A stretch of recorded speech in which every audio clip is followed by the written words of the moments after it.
அதே ஊரில் இருக்கிற ஒரு பிற்படுத்தப்பட்ட சமூகத்தை சேர்ந்த வீடும் ஒரே மாதிரி இல்லை. அனிதாவோட வீட்டுக்கு கதவு கூட கிடையாது. அனிதாவுடைய தந்தை திருச்சியில் கூலி வேலை செஞ்சுட்டு இருந்தார். அம்மா இறந்து போயிட்டாங்க. அப்பாவும் அம்மாவும் இல்லாமல் பாட்டியோட துணையாக கூட இருக்க வேண்டிய சூழல்.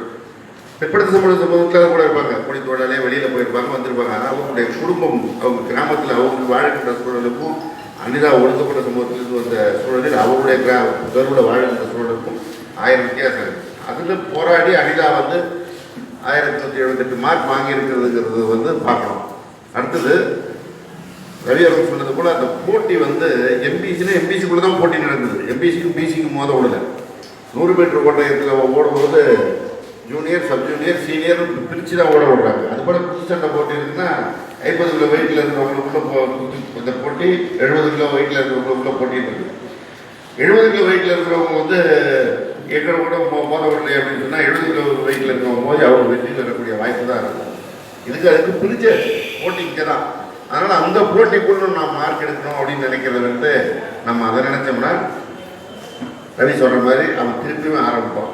நாங்கள் தான் அறிவுள்ள சமூகம், நீங்கள்லாம் இன்னும் ஏற்கனவே விவசாயம் செஞ்சீங்க, கோழி தொழில் செஞ்சீங்க, நீங்கள் ஏன் திருப்பி மேலே வரீங்க அப்படின்னு கேட்கக்கூடிய சூழல் தான் வரும். அதுதான் அடிப்படை நாதமே இடஒதுக்கீடு.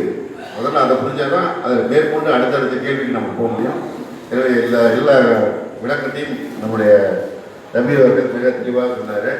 அருண் சொன்னது போல் ரவி எல்லாத்தையும் தவறுமையும் போட்டு உடைச்சிருவார். அது உண்மைதான். நான் அதை சொல்ல வேண்டாம்னு நான் நினச்சேன், அருண் சொல்லிட்டார். ஏன்னா கடந்த சில வருடங்களாக அவரோட பழகி வரும்போது இப்போ அவர் கொஞ்சம் பல இதை கொஞ்சம் குறைச்சிக்கிட்டே வர்றாரு. ஏன்னா தன்னுடைய செய்தி கோயிலாருக்கும் சேர்ந்துங்கிறதுனால தன்னுடைய கோபத்தை குறைந்து கொண்டு, ஏன்னா சமூக கோபம் அந்த அரசியல் கொஞ்சம் அதிகம் ரவிக்கிட்ட. ஒரு நியாயம்னா நியாயம்தான், அதை தாண்டி ஏதாவது பேசினா கடுமையான கோபம். அது எவ்வளோ நெருங்கிய நண்பர்களாக இருந்தாலும் டக்குன்னு கோபத்தை காட்டக்கூடியவர்.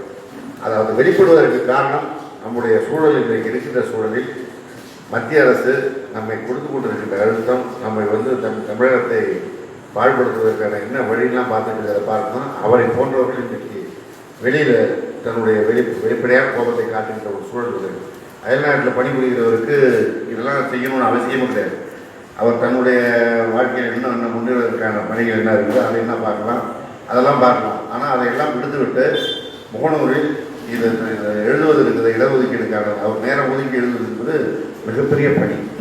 அதே போல் இன்றைக்கு இந்த நிகழ்ச்சியில் துவங்கியிருக்கிற இன்னும் பல நிகழ்ச்சிகளே அவர் கூட கலந்து கொண்டு இந்த இடஒதுக்கீடை பொறுத்தவரை அவர் இன்னும் பல தெளிவுகளை நம்முடைய தோழர்களுக்கு ஏற்படுத்த வேண்டும் என்ற இந்த நேரத்தில் கேட்டு இந்த கூட்டத்தில் கலந்து கொண்ட நம்முடைய அன்பு ரவி அவர்களுக்கு, ரவிசங்கர் அவர்களுக்கும், தலைமையேற்ற அருண் அவர்களுக்கும் நன்றியை தெரிவித்துக் கொள்கிறேன்.